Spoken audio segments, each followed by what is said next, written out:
sobat GTND yang hebat dan luar biasa. Assalamualaikum warahmatullahi wabarakatuh. Ketemu lagi di video pendidikan Pancasila kuliah yang keempat hari ini. Baik teman-teman, kita lanjutkan materi kita hari ini. Jadi di pertemuan keempat hari ini kita akan melanjutkan penelusuran objek. Jadi kalau kita melihat pertemuan ketiga kemarin, review sedikit ya. Jadi pentingnya objek yang jelas. Jadi sekali lagi ketika kita mempunyai objek yang masih mempunyai pengertian yang berbeda, itu bisa fatal akibat. Maka kita coba telusuri.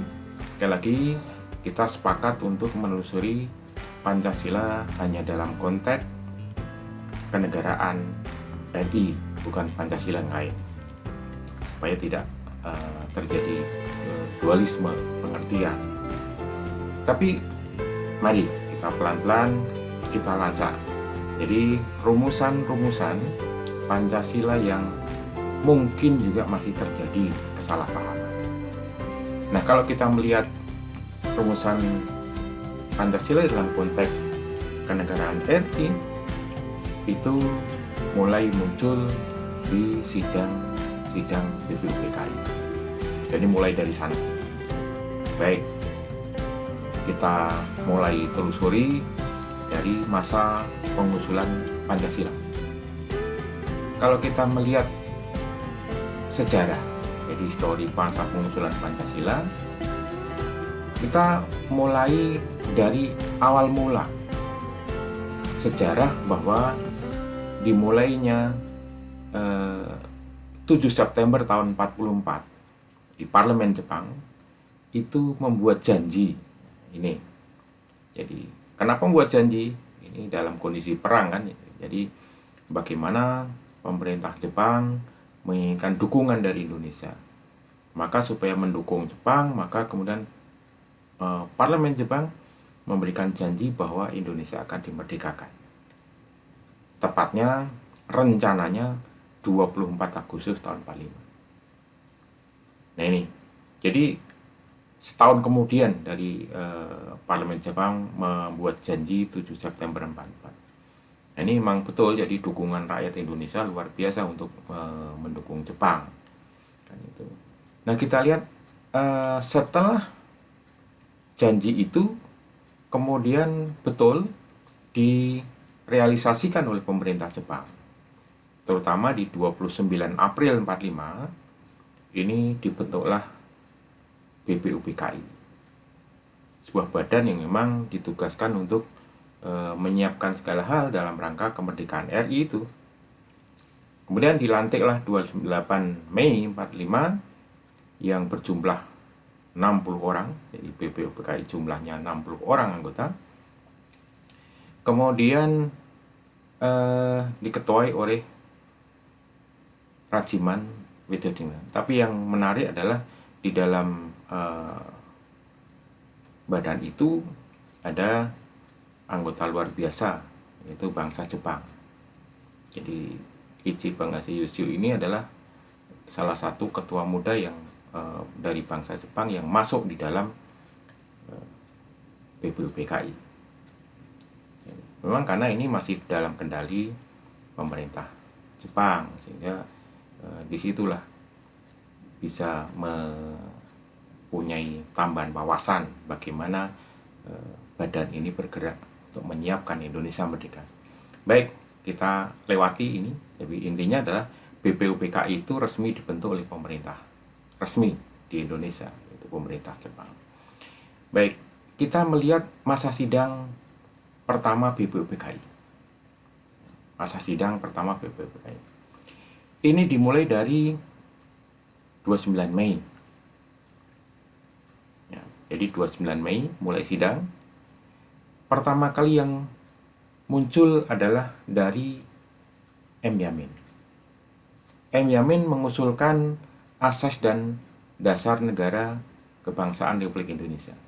Nah, kita lihat. Di sini sudah mulai muncul adanya rumusan dasar negara. Jadi pertama, ini kita temukan akhirnya. Jadi jangan sampai salah, kita mulai menelusuri rumusan-rumusan Pancasila. Tanggal 29 Mei ini muncul pidato M. Yamin yang rumusannya adalah dari dasar negara, rumusan usulan M. Yamin dalam pidato: peri kebangsaan, sila pertama; sila kedua, peri kemanusiaan; sila ketiganya, peri ketuhanan; sila keempatnya, peri kerakyatan; sila kelimanya, kesejahteraan rakyat. Dan juga M. Yamin membuat usulan tertulis, dan ternyata rumusannya berbeda. Karena berbeda, kita anggap ini temuan kedua, rumusan kedua, usulan dasar negara. Nah, kalau kita melihat rumusan yang kedua ini sudah mulai disusun kalimatnya lebih bagus, artinya berbeda, bukan berbeda. Pertama, ketuhanan yang Maha Esa; sila keduanya, kebangsaan persatuan Indonesia; sila ketiganya, rasa kemanusiaan yang adil dan beradab; sila keempatnya, kerakyatan yang dipimpin oleh hikmat kebijaksanaan dalam permusyawaratan perwakilan; dan sila kelimanya, keadilan sosial bagi seluruh rakyat Indonesia. Jadi kalau kita melihat usulan yang tertulis ini seolah-olah kita sudah menemukan yang hampir sama. Hampir sama ya, tidak sama, tapi hampir sama. Perbedaannya di mana? Sila kedua dan ketiganya bergeser atau berbeda urutan. Jadi kalau kita melihat di usulan tertulis M. Yamin ini, persatuan Indonesia itu di sila kedua. Kemanusiaan yang adil dan beradab di sila ketiga. Nah, mungkin teman-teman yang sudah hafal, oh hanya kebalik sila kedua dan ketiga kan itu. Baik, tapi ini tetap berbeda, walaupun urutannya berbeda ya sama saja berbeda, karena nanti pembahasannya juga berbeda. Baik, di 29 Mei tahun 45 ini kita temukan dua rumusan. Oh, ternyata kalau kita berbicara rumusan saja, ternyata di dalam masa sidang BPUPKI sudah ada ini dua rumusan yang berbeda. Tidak usah ke Majapahit, tidak usah ke dunia kan itu. Di dalam pembicaraan Ketatanegaraan Indonesia pun sudah muncul dua rumusan yang berbeda di 29 Mei.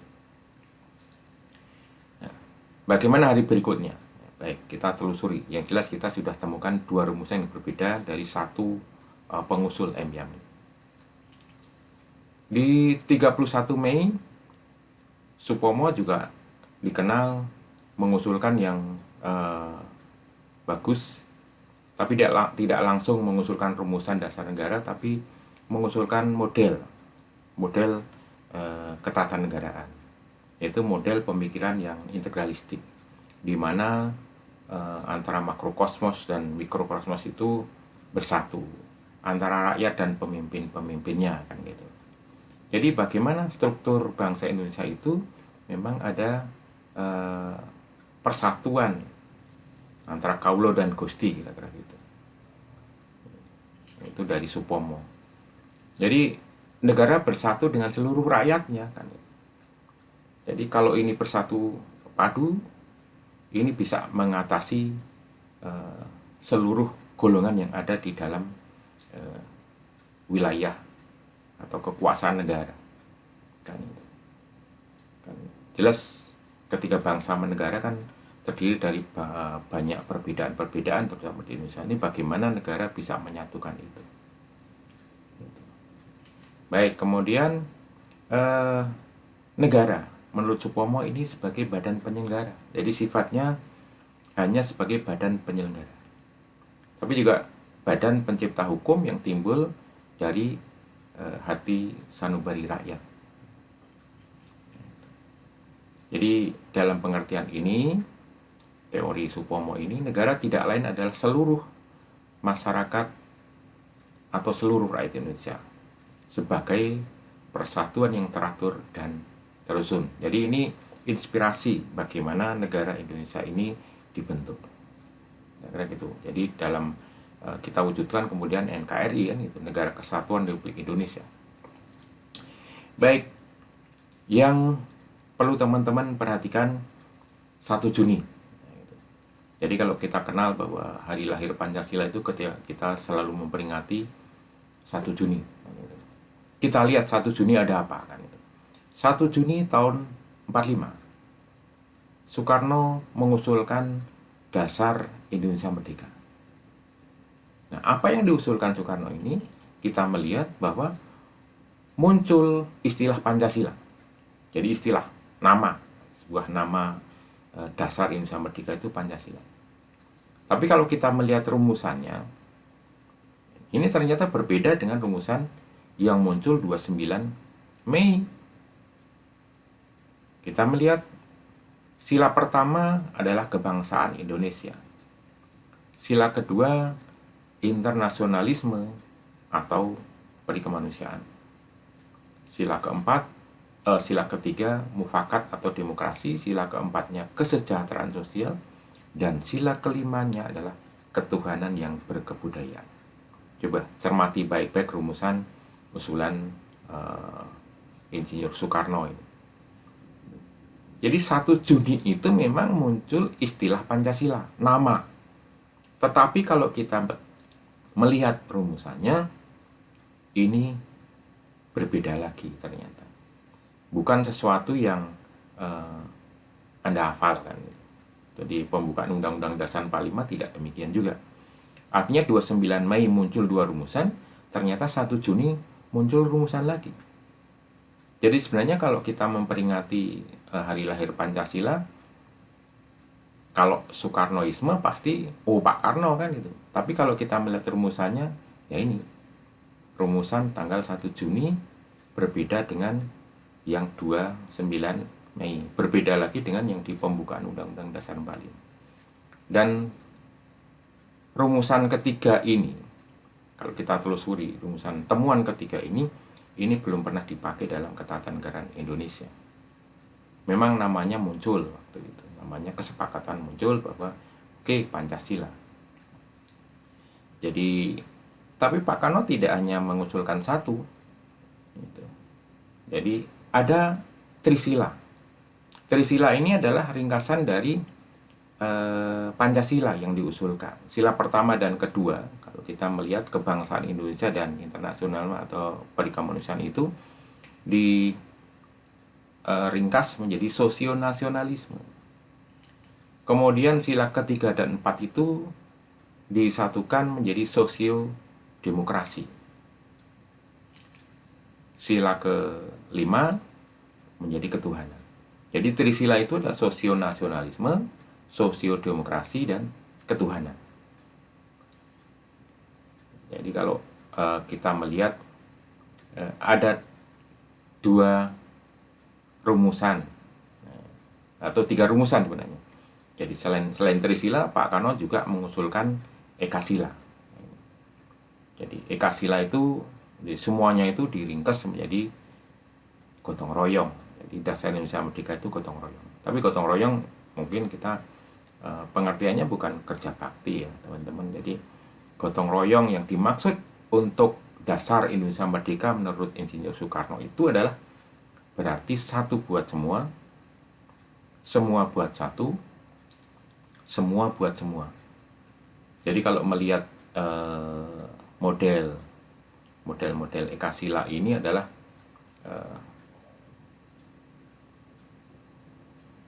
berbeda lagi.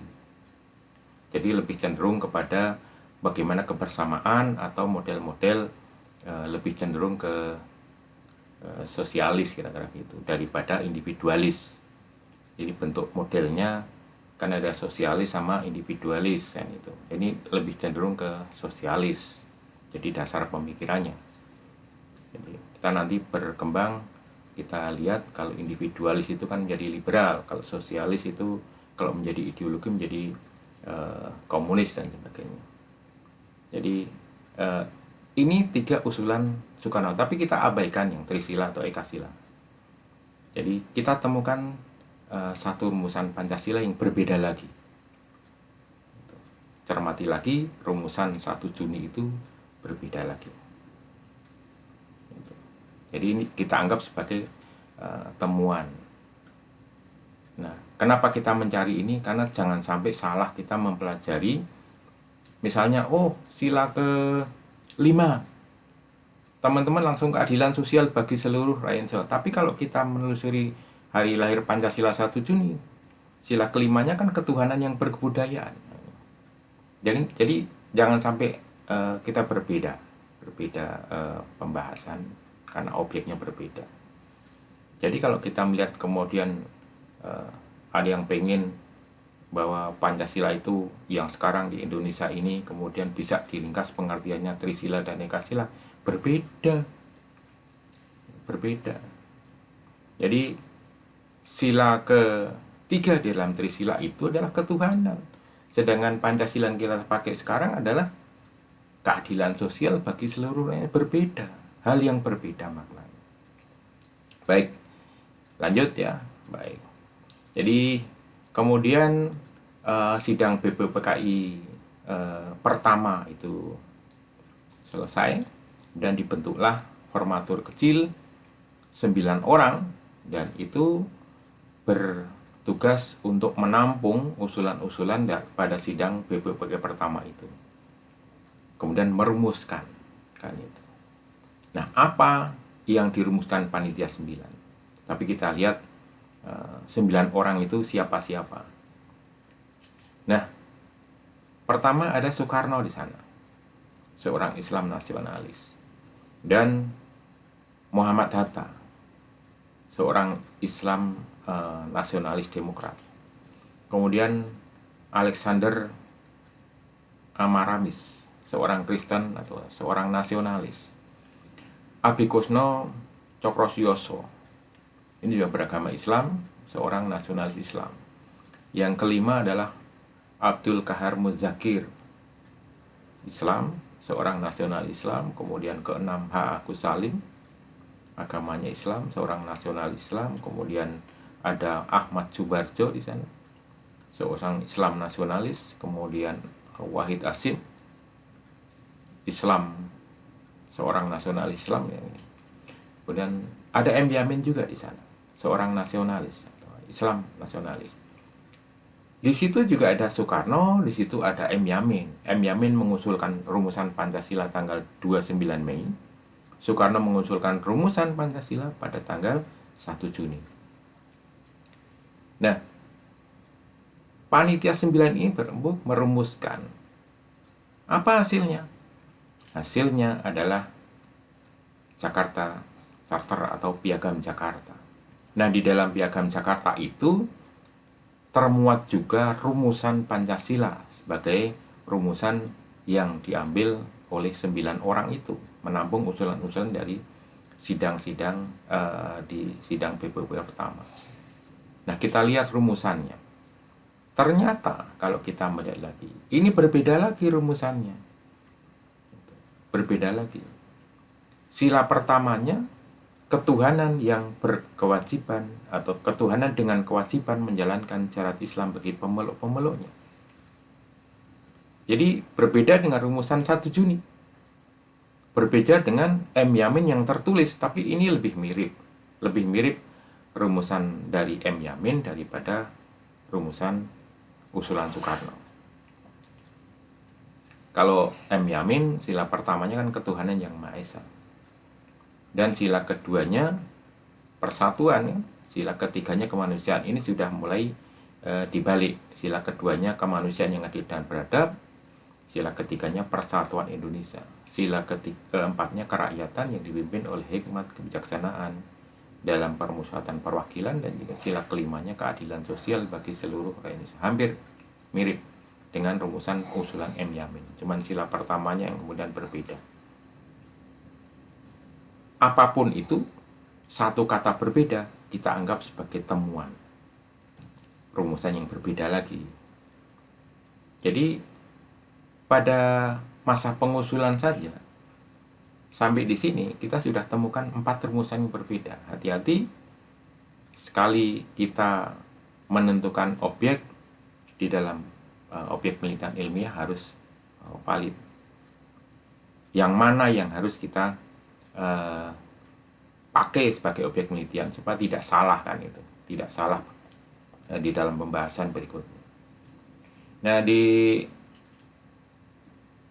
Panitia 9 juga berhasil merumuskan teks proklamasi yang nanti maunya akan dibacakan di 24 Agustus kan itu tahun 45. Kalau kita melihat rencananya, jadi teks proklamasi itu adalah atas berkat rahmat Allah yang Maha Kuasa dan dengan didorongkan oleh keinginan luhur supaya berkehidupan kebangsaan yang bebas, maka rakyat Indonesia dengan ini menyatakan kemerdekaannya. Merdeka! Kira-kira itu. Jadi euforia atau pesta kira-kira itu.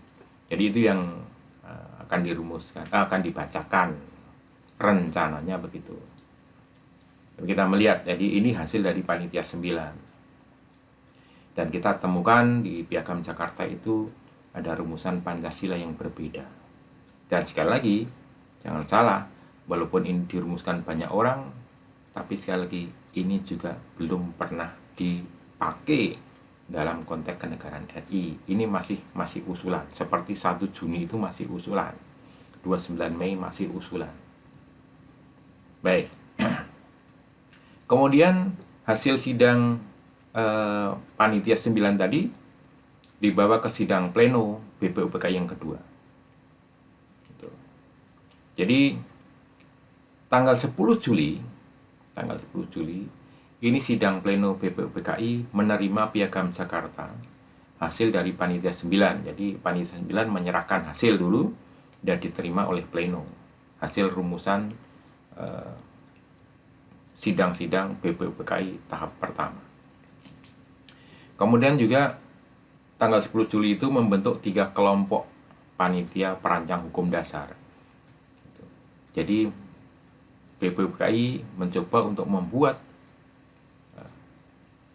hukum dasar dengan pasal-pasalnya. Jadi, ada perancang hukum dasar, ada panitia pembela tanah air, ada juga panitia ekonomi dan keuangan. Dibagi 3. Oke, kita lanjut, kita coba telusuri. Jadi kalau dari ketiga panitia perancang hukum dasar itu bekerja selama 3 hari, tanggal 11 sampai 13 Juli, ini berhasil menyusun rancangan hukum dasar dengan pasal-pasalnya. Luar biasa. Jadi Undang-Undang Dasar 45 itu pasal-pasal itu disusun, kalau kita melihat sejarah ternyata tidak lama. Ternyata dalam kurun 3 hari ini sudah berhasil merancang hukum dasar. Luar biasa. Jadi kalau kita bandingkan bagaimana membuat undang-undang itu, tidak mudah. Kalau kita melihat amandemen Undang-Undang Dasar 45 itu 4 tahun. Tahun 19 sampai 2003 itu oleh MPR. Jadi ini 3 hari berhasil merancang, menyusun rancangan hukum dasar. Nah, selanjutnya bagaimana perjalanan rumusan Pancasila di Panitia 9 setelah diterima, maka tanggal 14 Juli sidang lengkap BPUPKI ini mengesahkan Piagam Jakarta sebagai rancangan mukadimah hukum dasar. Artinya apa?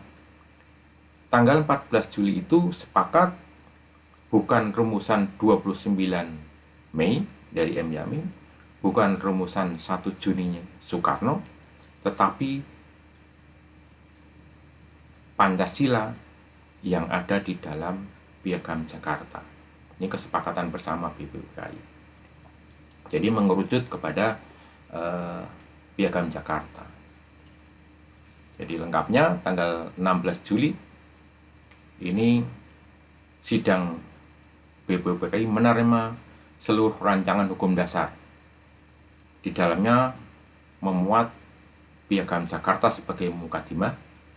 Jadi isi lengkapnya adalah pernyataan Indonesia Merdeka, ini juga dari rumusan Panitia 9. Kemudian pembukaan Undang-Undang Dasar yang isinya adalah Piagam Jakarta.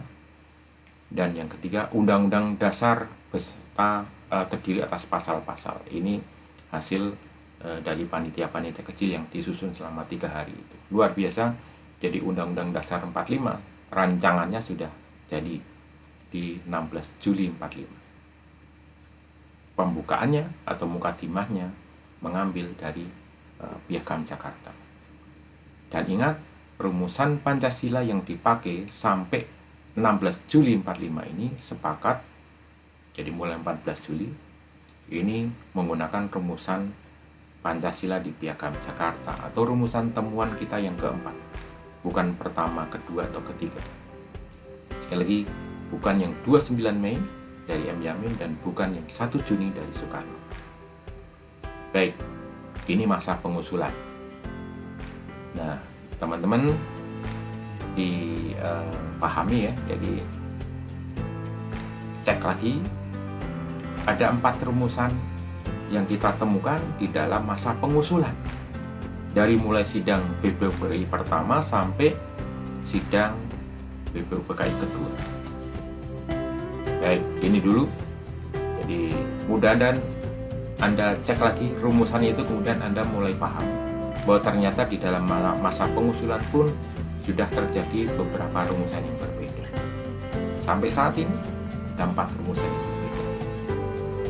Apakah berhenti hanya sampai 4 rumusan yang berbeda? Kita lihat jadi minggu depan, kira-kira begitu. Jadi, ini masa pengusulan, bagaimana dengan masa penetapan dan kemudian masa berjalannya Indonesia. Jadi sekali lagi, mudah-mudahan yang sedikit ini, masa pengusulan ini bisa menjadi tambahan wawasan lagi. Jadi kalau kita berbicara Pancasila tidak sekedar apa yang ada di pembukaan, ini tetap menjadi sejarah bangsa ini, dan teman-teman sebagai calon pemimpin harus paham itu. Jangan sampai kemudian hanya kacamata kuda, pokoknya. Nah, sekarang kan zamannya juga begitu. Pokoknya kalau saya mengatakan A ya, rakyat harus A. Jangan sampai begitu. Artinya sebagai pemimpin yang cerdas, pemimpin yang betul-betul mengerti sejarah bangsa ini, supaya kita Indonesia ini bisa bareng-bareng menuju cita-cita keadilan sosial bagi seluruh rakyat. Baik, terima kasih teman-teman. Sampai ketemu di pertemuan berikutnya. Begitu, sampai jumpa di pertemuan berikutnya minggu depan. Terima kasih. Assalamualaikum warahmatullahi wabarakatuh.